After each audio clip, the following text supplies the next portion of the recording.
Hey guys, MisterPeng here, and today have I got something new for you. Together, we're going to take a look at one of the worst kinds of people you can ever encounter. Entitled parents. You know those parents you saw growing up that were always so stuck up and obnoxious, trying to have everything their way, and always trying to make out like the world revolves around their child? Yeah, those kind of entitled parents. Well, today I have a story for you that I guarantee is going to make your blood boil, but hopefully get a few chuckles along the way. Anyway, sit back, relax, and without any further ado, let's dive straight into the video. Entitled parent. Wake your kid so my boy can have her toy.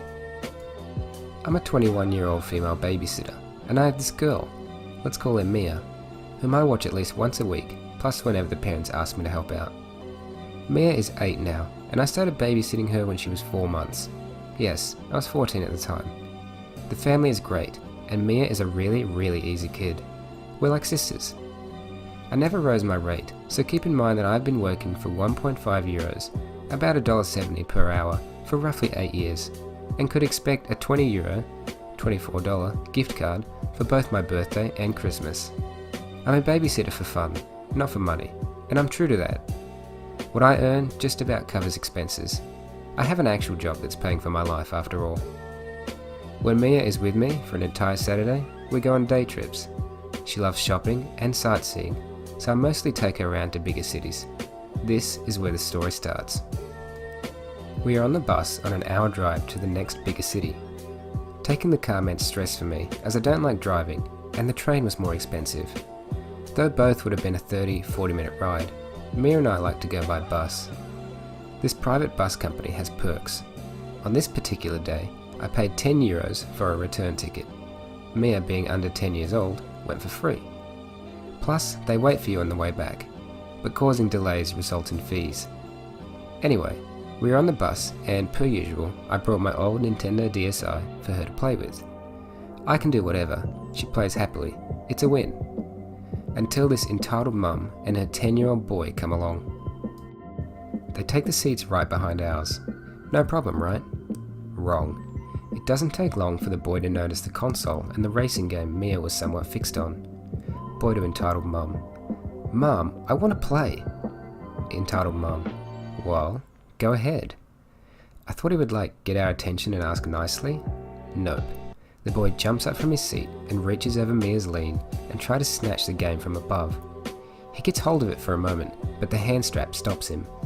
I made sure Mia's wrist was fine and the game was not broken from the rough move. Then I turn around, stopping the boy from another attempt. Young man, that wasn't nice. He just wants to play. Let him play too. Teach your child to ask properly and I will consider. Don't tell me how to parent, kid. Mom, I want that game. In a minute, sweetie. No, it's not yours, and I'm asking you to leave us alone. I sit back down, hoping to have heard the end of it. Way wrong. Mia's seat shakes a few times. The boy's kicking her seat. She asks him to stop. He continues. I warned the mum I would tell the drivers. There are always 2 on one bus, just in case. He's bored. Give him the game and he will stop. I immediately get up, quickly help Mia change into another row, then go to the front and explain the situation when I hear Mia yelling, "Let go!" I turn around. The boy has one hand on the game and the other pulling her hair. The entitled mum is smirking in satisfaction as the boy rips the hand sling off Mia and returns to his seat, holding the game. I immediately storm at him and grab it back without a word. He starts crying and screaming loudly. I don't care. It's 8 AM. This was supposed to be a happy girl's day out. Now I had Mia in tears and the bratty son with his entitled mum on my hands. You give that back right now. My son was playing it.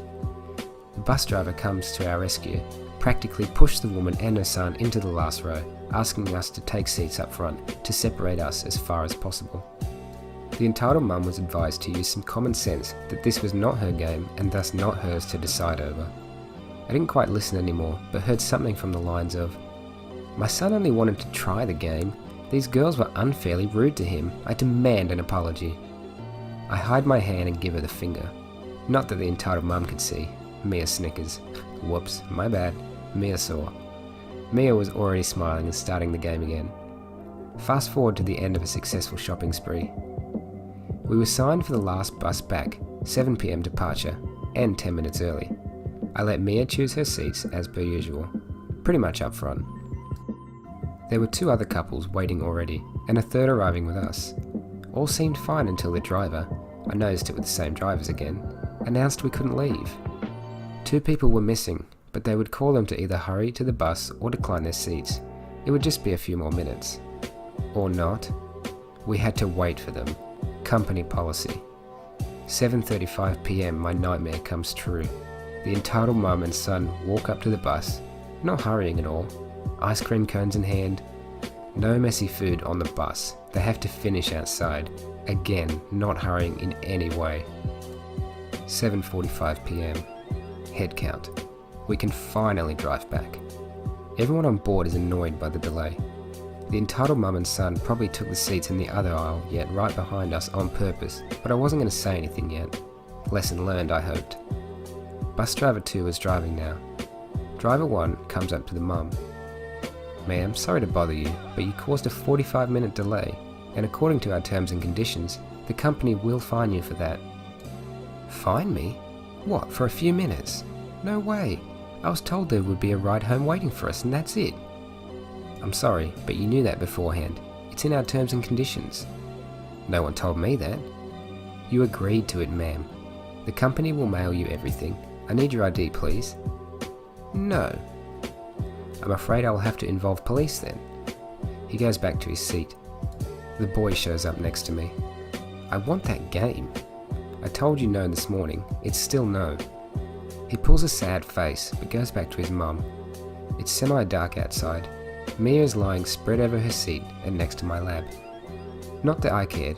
She was tired and I expected her to fall asleep while playing. And she did, face buried in my jacket that she had folded like a pillow on my lap.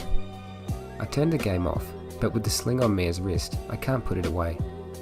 The entitled mum suddenly hovers over me. She's done playing. So? My son can play now. No, he can't. It's my game. Come on, just give it to him. He wants it and you are too old for it anyway. I don't care, it's my game.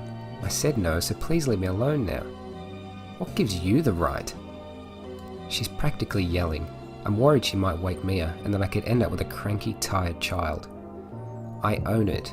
Do me a favour and don't wake her. She's asleep, she doesn't need the game now. Ma'am, the game is tied to her wrist. I would have to wake her to get it, and in any way, I would be playing then. Not your son. It is my game, and if I have to tell you again, I will ask the drivers for help. You know I'll do it. Driver 1 turns around to us, giving her a stern look.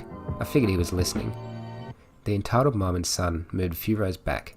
I thought she was defeated. Again, I was wrong. A few minutes later, I was occupied with my phone, texting back and forth with a friend. I wasn't paying attention to anything else but watching Mia didn't fall off the seat whenever she moved. I didn't think much of the tiny hand on my leg at first, since Mia's left arm was somewhere around there. Then Mia shoots up with an eardrum-shattering scream. I nearly dropped my phone in shock. There is the boy right between my legs. He had crawled up under our seats from behind to come up and probably try to snatch the game. That was his hand on my leg, and Mia had woken up to him staring right into her face, mere centimetres away. The driver was cool enough not to cause an accident due to the scream, but stopped the bus as soon as he could. Both drivers were furious. The boy was crying, entitled mum was screaming at Mia and I for making him cry, all while I'm unable to grasp the situation for a moment, holding the shaking 8-year-old. A man from the other couples gets up and manages to somehow silence the situation entirely. This selfish girl scared my baby. She purposely screamed right into his face. Ma'am, why was your son underneath her seat? I want this girl off the bus now. Ma'am, please answer the question. Why wasn't your son seated? He's a good child. He can do whatever he wants. I want the game, Mommy. You owe my child that game now. I ignored the insult. I had to calm Mia, trying not to explode in anger myself. I was so mad I wanted to punch something. The boy tried to reach for the game again. I had had it with him. Admittedly, I didn't want to push him away as hard as I did, and I know I shouldn't have pushed him back at all.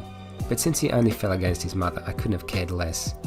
I got up, face bright red, taking deep breaths as to not completely lose it. "You listen here, kid, don't you dare touch us or our game again." "You hurt my baby." "You better be glad he's underage, ma'am, otherwise he would be facing charges now. Multiple attempts to steal my game for starters. And the way he crawled up beneath us. I could probably make a sexual assault out of that. Also, Child Protective Services would be very interested to learn you even encouraged your son." Yes, I could have done that with him underage, but let's be honest, he was probably the victim of this woman's miserable parental guidance, and I wasn't going to ruin his life more, though then and there I very much wanted to. "You have no right to talk to me like that. Your brat made my baby cry. You owe him that game now. He deserves it. He is a good kid." She wanted to get past me herself now. Behind me, Mia still had the game. I didn't care for the game itself anymore, but she would probably hurt Mia trying to take it. Now, I'm 5'9" and roughly 70 kilograms. I'm one straight noodle, and I really don't look like much, but I'm the only girl on an all-male rugby team. I take on guys bigger and older than her, and Mia knows that. She's seen me play. "Do your trick." My trick. I can throw people over out of a stand pretty bad. That's my standard move, but I couldn't do that now. I had already overreacted pushing the boy. Both drivers and the man held the woman back. She was screaming and trashing around, throwing punches and insults all over, while demanding I gave her son that game. The two other men came to help taming her. It took a while until she gave in and sat down. Finally, I thought once more, we could get home. I'd already told Mia's mum that we would be back late due to delay, but nothing more since our departure. So I have Mia huddled over the seats again, shaking, but sunken into the game again, and I take my phone out to let her mum know that we would be even later. That's when I hear entitled mum whisper into her phone. She is obviously telling police some story about a stolen toy, child abuse, being threatened and cornered by several men, and being too scared to ask for an early drop-off somewhere around. She was absolutely exaggerating and presenting her own twisted version of the story. I asked Mia to let me up, and I go tell the drivers. They looked mortified, to say the least, and contacted police and their office themselves as well. Now I had to type that out for Mia's mum as short as possible. I didn't want her to freak out about police at the drop-off since she was coming to pick us up. Fast forward 45 minutes later, 8 cops are waiting for us, an ambulance, Mia's mum, who seemed to have introduced herself to police already along with some elderly men, who was there to pick up one of the couples. Mia is happy again, which I was overly thankful for. I was scared dead for this to have some traumatic impact on her. It could have been partly my fault for exploding. She had never really been in trouble, hence had never seen me mad. Mia runs up to her mum. I follow with our shopping bag. Entitled mum and son are questioned separately in the ambulance. The rest of us have to answer questions as well. The drivers back us up with the bus surveillance cameras. The entitled mum is busted. Both she and her child are banned to ride with the company. She faces charged for a handful of things, encouraging her son to theft, false accusations, and attacking me among them. At home, Mia proudly presented her new fabrics. I have a sewing machine which we work on rainy days, and shirts. All within the shopping money her mum gave her for the day. I pay for myself. In the end, I got off with a warning for pushing the boy. The entitled mum pressed charges that were dropped due to the circumstances. The judge figured I was protecting Mia and my property in a heated situation, and that the boy's prior actions had made it necessary for me to step in. The entitled mum was fined for the entire delay she and her son had caused, 1 hour and 18 minutes in total, was ordered to accept family assistance, and Child Protective Services were to look over the family situation as well. Mia wasn't affected in any way. Mia's mother was quite understanding and doubled my Christmas gift card. I guess it was somewhat an apology, or a thanks. She said it was because I risked charges to protect her daughter and taught her to stand up and be strong. This weekend, we went on another trip. Boarding the bus heading out, I see a boy in line who looks oddly familiar, but the man at his side doesn't. I forget about it. We drive off. Mia smiles widely as I pull the DSI game from my handbag. 2 minutes later, the boy, the effing boy. Give me that. Me, unsure if it is really him. How do you ask for things that aren't yours, young man? I want that game. Now! No, sorry, too rude. Go mind your manners, please. Dad, she won't give it to me again. This bulky man gets up from his seat. To my luck, one of the drivers is driver 2 from the month before. He recognises the boy in me. "Young man, I need to see your ID please. Where is your parent?" "My son only asked to try the game, sir." "Yup, that's what got him banned last month. You have to get off this bus or I will have to call the police." "I bought tickets for this, I have the right to drive." Police was called straight away. We stopped. The father got arrested for resisting police and fraud. Turns out both he and his son had signed in under fake names. Also, his son was 11 years old by now and needed to get a ticket, but he was signed as a 10-year-old and didn't have one.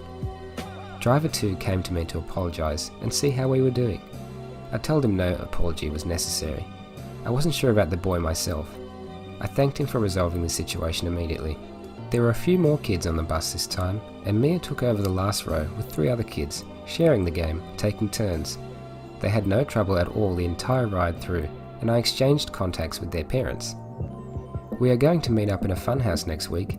Friends were made. That's how easy it can be. Honestly though, even on the second ride, had the boy asked nicely, I would have left the choice to Mia whether or not she wanted to share. After all, it could have been an opportunity to make a friend, and people deserve second chances, if you ask me.